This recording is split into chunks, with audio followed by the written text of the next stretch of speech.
Italy's refugees are at the center of the country's snap election.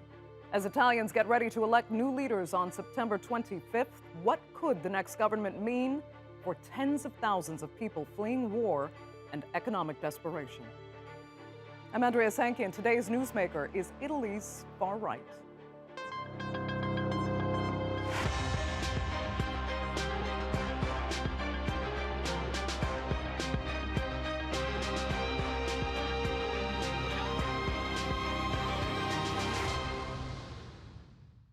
Almost 100 years ago, Benito Mussolini led a march on the Italian capital. The government was overthrown, and his National Fascist Party ascended to power in Rome.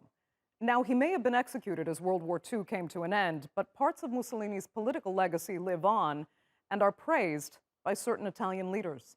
In 2019, Antonio Tajani, the then president of the EU Parliament, said, "To be honest, Mussolini built roads, bridges, buildings, sports facilities. He's developed many parts of our Italy." And last year, Economy Undersecretary Claudio Dorigon quit after he pushed for a park in his hometown to revert back to Mussolini's name. And then there's Giorgia Meloni, the leader of the Brothers of Italy party. Recently, an interview with her from the 1990s emerged where she expressed nostalgia for the late fascist dictator. I think that Mussolini was a good politician. Everything he did was for Italy. We don't find that in other politicians we had for the last 50 years. Well, these three represent a coalition of parties who could take control of the Italian government on September 25th. According to most pollsters, Giorgia Meloni is on track to becoming Italy's first female prime minister and first far-right leader since Mussolini. And that brings us to the country's refugee population.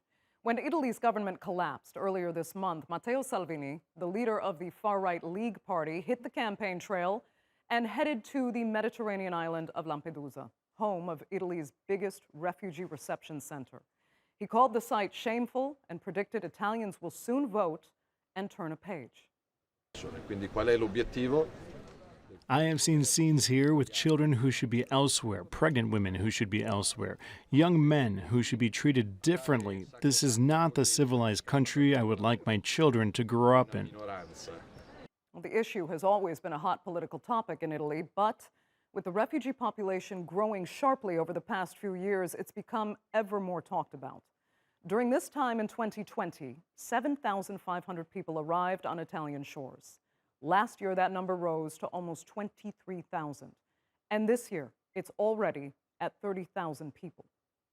The influx is so overwhelming that last month, the Italian Navy had to relocate refugees from the Lampedusa center.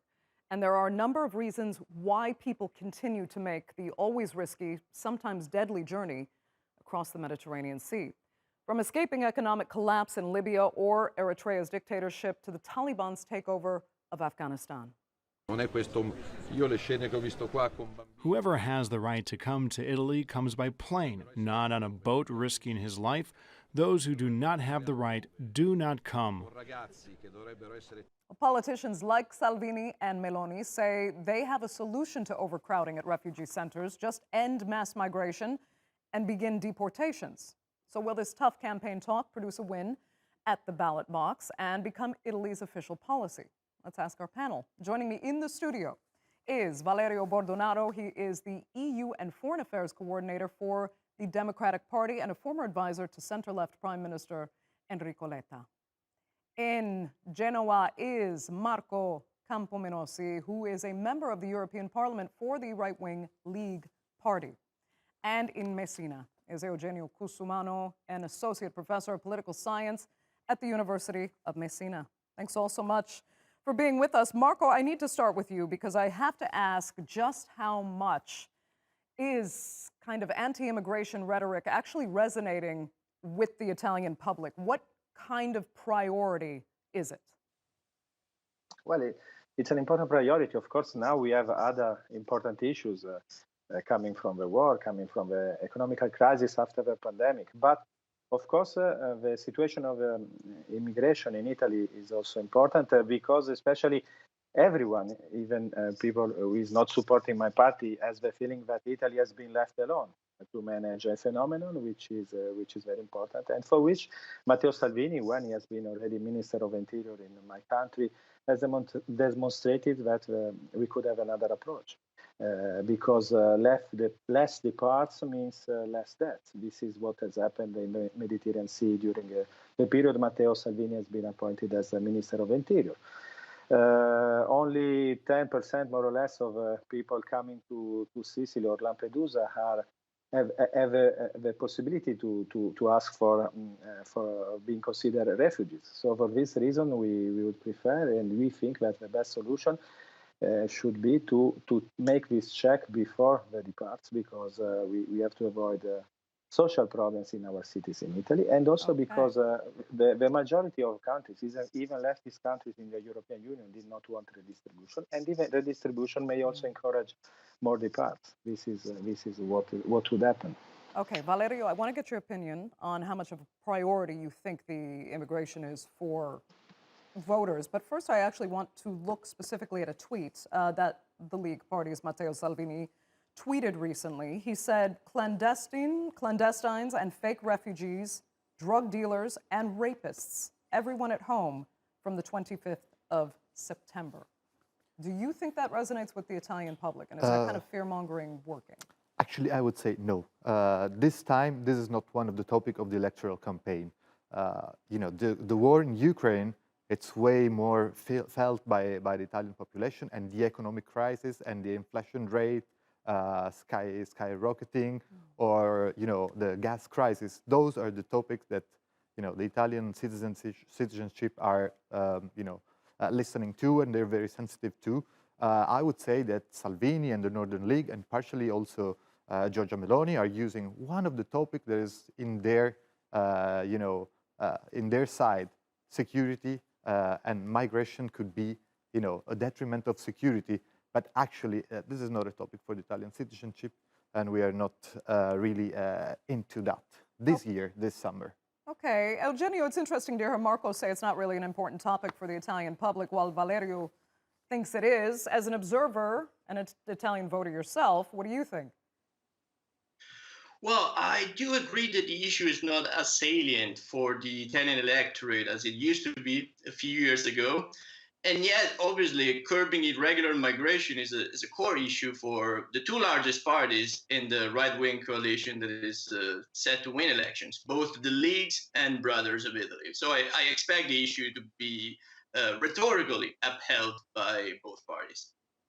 So, I mean, to what extent, though, you tell me, is the issue for them not just anti-immigration, though, when you hear them campaigning on that platform, but also is Islamophobic.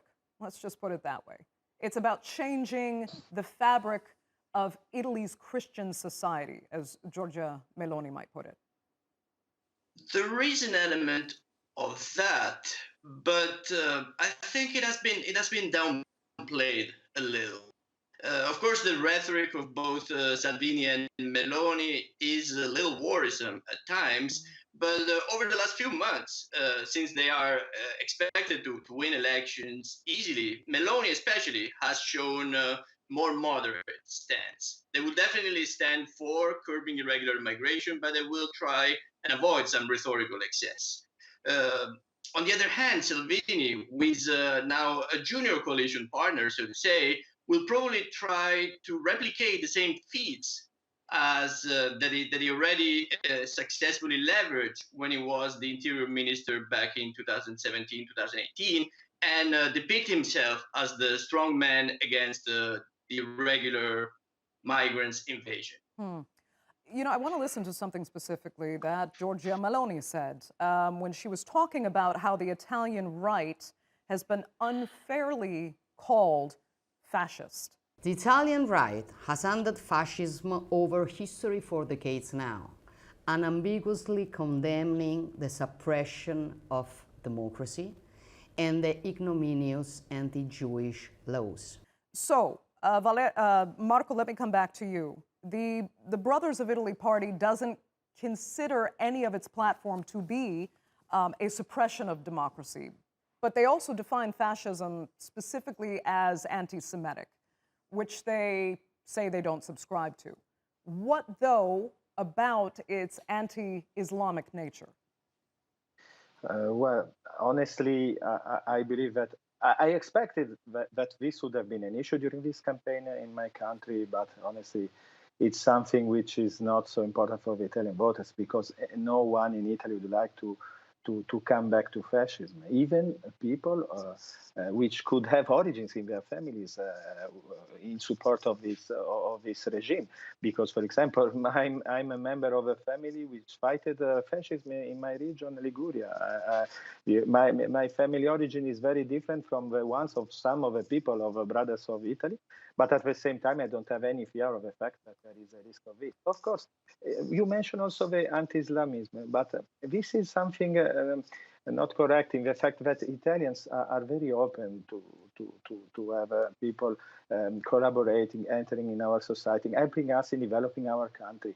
So what our authorities have done, it has been very important in order to fight against extremists and the people who could bring terrorism attacks to our country, which has been very important. And we did this in collaboration with countries which could be considered Islamic countries in Northern Africa, Morocco, and not only them, Egypt, for example, which helped us a lot. And regarding Israel, of course, I'm a member of a friendship group of Israel at the European Parliament.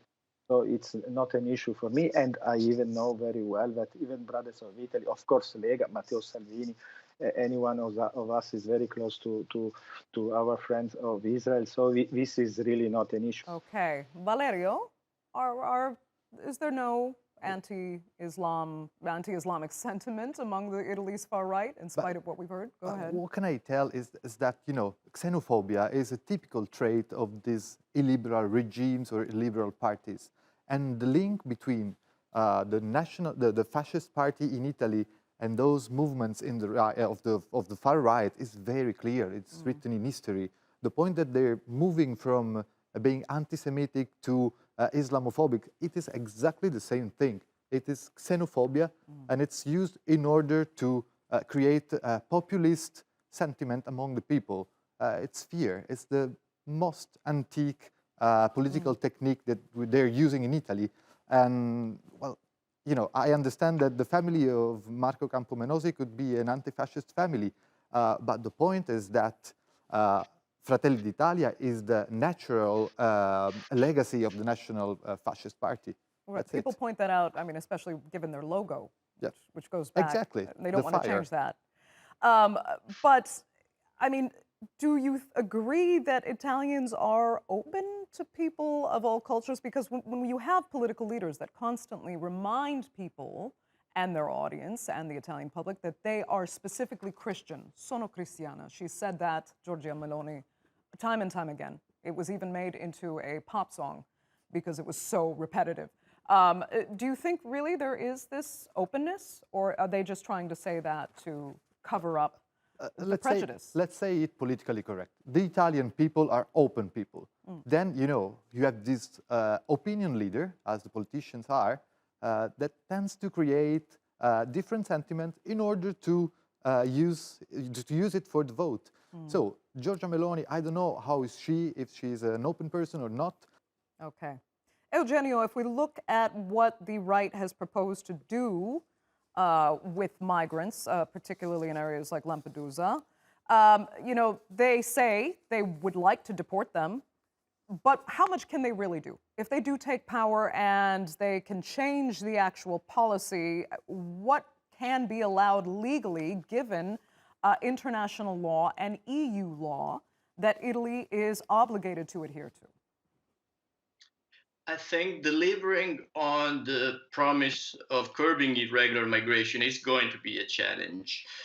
Brothers of Italy especially has tried to reassure international allies and European partners by stressing their commitment to NATO, to Euro-Atlantic values, to European integrations, and measures like naval blockade that Meloni boasted are against international and European law and therefore incompatible with these commitments.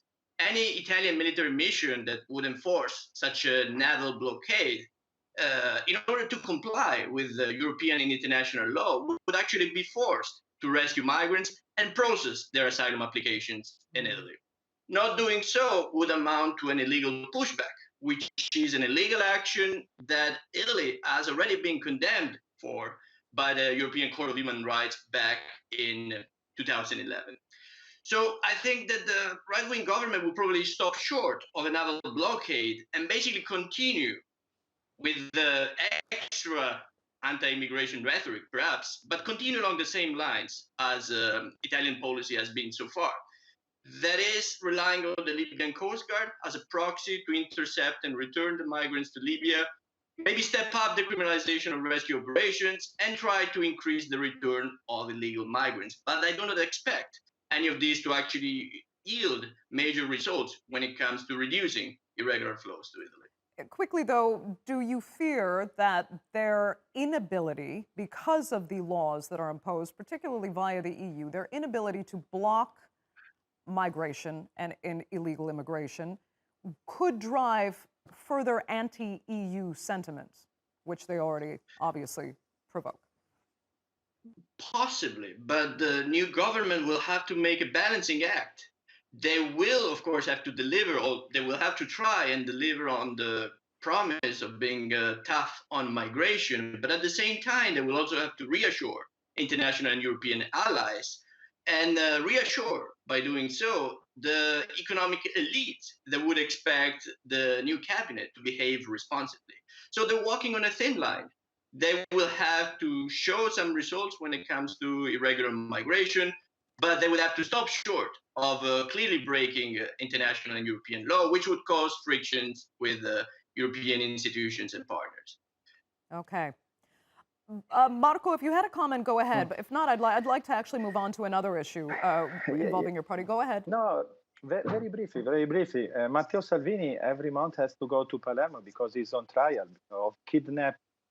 But this is totally crazy because Matteo, when he was Minister of Interior, sent a Red Cross to this boat. He took women and children to the coast and called the European governments, the other countries around Europe, asking, okay, who wants to bring these persons? No one answered. Leftist governments, rightist government, no one took care of this. And this is what also the citizens, the Italian citizens say. Italy has been left alone. We does not have an agreement as the one with Turkey. Of course, with Libya, it's not possible at the moment. But even with countries as Tunisia, with which we have trade agreements, which are quite democratic countries, it's absolutely something unacceptable for the Italian citizens. And this is also something which is against, in my opinion, the international rules, which were born for initiatives of rescue of people in danger in the sea, but not with rescue organizations which are in some cases in agreement with smugglers and which are operating fixed in the Sicily Channel, taking migrants very close to the coast of Libya. This is not a rescue of people in danger. This is something different, and the international rules does not have any apply, the Montego Bay rules and the other ones. So we need to find a solution in order not to joke with the Italians. This is something very important. Eugenio, very quickly, go ahead. Thanks. I would just like to point out that so far there is no evidence that the NGOs have ever been in cahoots with human smugglers. There have been several investigations, and so far only have quitted. There is only one ongoing investigation at the moment, and the accusation of NGOs being in collusion with human smugglers has already been discarded. So I do not disagree that, of course, Italy has a right to govern migration in a way that is compatible with Italian national interests. But unfortunately, we also find ourselves in a difficult position because of the state Libya in, which is not a place of safety where migrants could apply for asylum. Italy faces extra challenges that have to be taken into account when whichever government is in power. Okay. Valerio, if I can come back to you, because I have to mention that these far-right issues are not just about immigration. It's also a rejection of other, what they call non-traditional values. So LGBTQ rights, same-sex marriage, for example, They reject environmentalism, even in the face of climate change. At a rally for, I remember, Spain's Vox party in June, Giorgia Meloni said yes to natural families, no to LGBTQ lobbies, and no to gender ideology.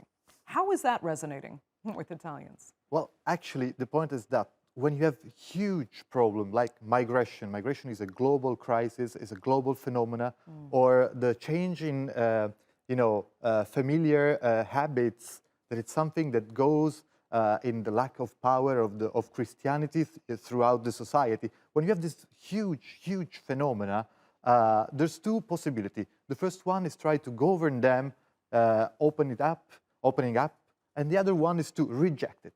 The point is that the rejection of these new trends is a real act of short-termism. They prefer just to close their eyes and say no to everything. The point is that society is evolving. The equalitarian marriage is already a thing in Italy.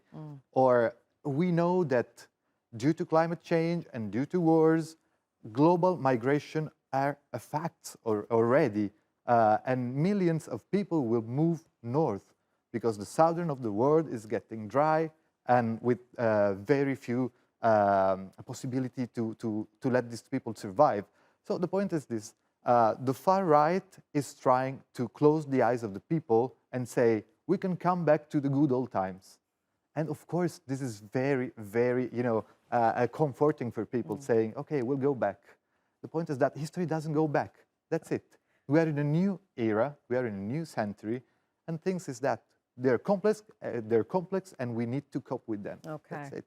I mean, Marco, is that true? Or can Italy's right kind of continue to reject this evolution of society as Valerio was describing it? Go ahead.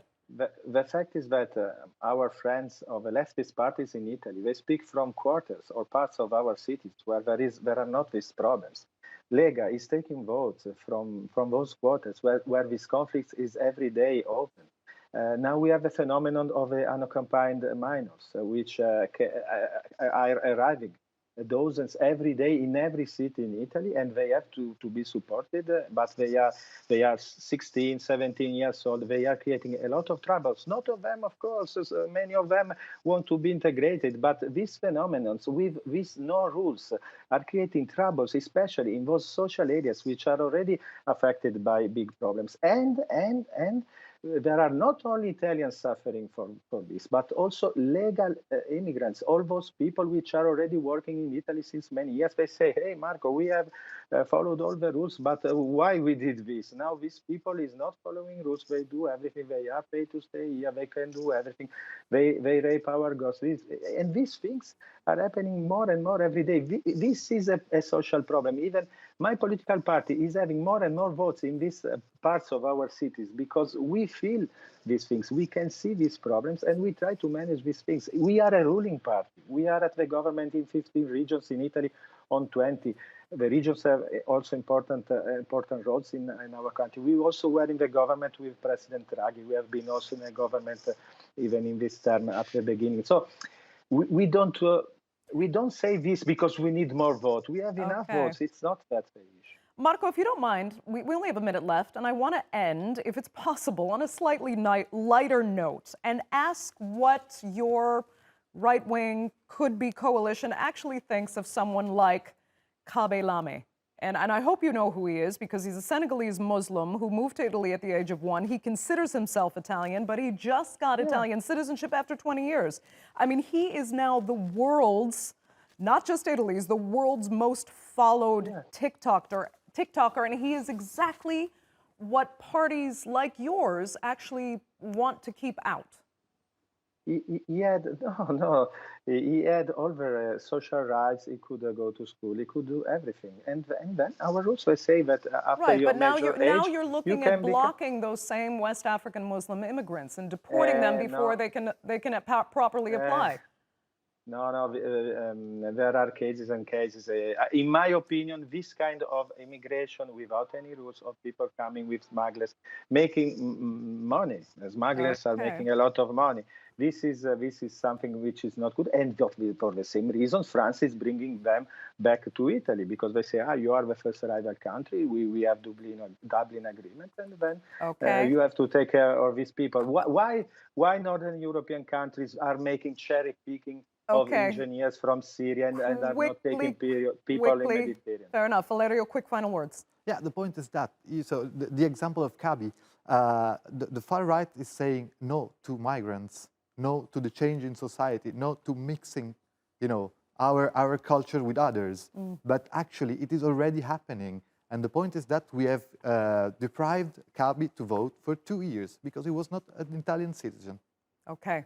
We're going to have to leave it there, Valerio. I have to give you the last word. Unfortunately, we're out of time for this edition of The Newsmakers. I'd like to thank all three of my panelists so much for joining us, our viewers, of course, for tuning in as well. Remember to follow us on Twitter and be sure to subscribe to our YouTube channel. I'm Andrea Sankey. We'll see you next time.